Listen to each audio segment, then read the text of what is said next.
ini kan bermasalah. Maunya ada tindakan gitu. Berarti nanti sebentar ada beberapa langkah saya catat, saya pikir gitu, saya kaji analisis. Kan kita kan mengkaji itu bukan hanya ngomong doang gitu, omdo kan, ngomong doang. Atau no action talk only gitu. Nah, dan kemarin saya bersyukur sama Pak Jokowi juga ketika saya berteriak di media-media mainstream tentang beras, ekspor beras kemarin, Pak Jokowi bilang di cancel, ditunda. Mas, ini, Mas Gus, Bang Gus, saya membantu petani aja, karena kan di Bulog itu kurang lebih 1, sekian juta. Mau import beras 1, juta itu bisa-bisa kan ada kerugian di sana, itu ada dugaan kartel kan, contohnya 2-3 triliun. Nah inilah yang tentunya kita berdiri pertama untuk rakyat, kita berdiri atas dasar Pancasila, kita berdiri atas dasar NKRI gitu, harga mati. Kalau harga mati itu berarti nggak ditawar-tawar lagi. Nah, saya coba tarik kesimpulan, mungkin kita dari kata ini barangkali Anda pikir orang ini jahat. Memang ya dia seorang yang berpikir agak fundamentalis.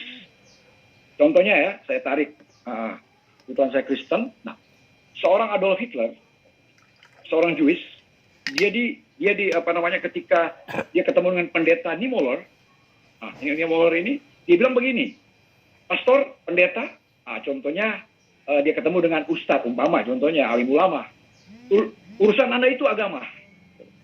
Dan saya, I'm Adolf Hitler, my business, my affair, that is adalah government, how to build government. Jadi bagaimana membuat government policy, ada cooperation-nya dengan public policy. Jadi government policy vs public policy. Itu kebijakan-kebijakan penting. Nah, kita Indonesia yang agak bingung, I'm so confused. So, kenapa? Confuse-nya di sini gitu. Kalau bahasa kerennya itu, Sir James, I am all in the wind. Ya kan, bukan seluruh angin, tapi saya bingung. Dalam artian begini gitu. Politisi kebanyakan urusan agama, orang agama ini urus politisi gitu. Jadi kebingungan, kebalikan.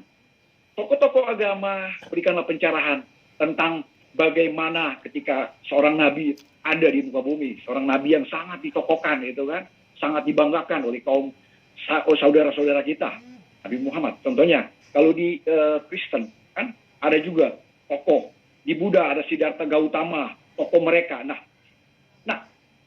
kita sampai sejauh ini ada tokoh-tokoh, contohnya politisi-politisi yang nggak tahu agama, kerjaannya ngurus agama.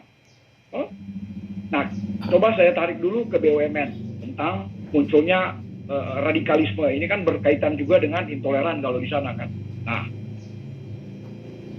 Bapak Erick Thohir telah menutup ya, tentunya keran kemarin kan 142 ya, 141, 142 BUMN menjadi sekitar 41. Ya kan, data sudah bagus ya toh, sudah diafiliasi atau istilahnya itu kan barangkali merger dan sebagainya. Nah, buat saya begini, yang pertama pengajaran yang penting itu kepada ASN kita. Kenapa? Mereka ini kan ada yang orang yang contohnya saya nggak menyebut agama, tetapi paham-paham ini kalau di Amerika di Senat sama di House of Representative. Kalau mungkin di Inggris itu Sir James lebih tahu gitu ya, tentang House of the Lord, ya kan, House of Commons. Nah itu kan ada 600 kurang lebih berapa itu, 600 anggota dan 800 sekian anggota. Dan di sana mengenal sistem dua pintu, gitu juga Amerika. Nah, jadi sekali lagi sistemnya gitu loh.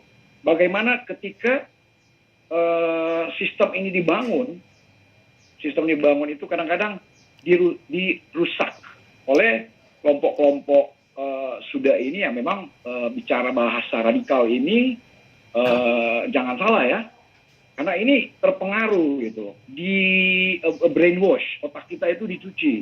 Nah, kita perlu dong, kalau virus ya, contohnya semalam saya ini Mas Gus, ini Bang Gus, saya bongkar-bongkar, ada kan orang hanya tahu antivirus, tapi enggak. Paling bahaya dalam dunia komputer itu adalah spyware, malware, dan adware. Adware-nya itu apa? Spyware-nya dia mengintai kita. Gitu. yang merusak sistem. Karena ada sistem itu yang namanya itu kan ada software, ada hardware. Ya, nah jadi ketika perangkat lunak ini kan bicara tentang di sana ada banyak sekali program tuh PDF, ya, atau program-program sosmed dan sebagainya. Tapi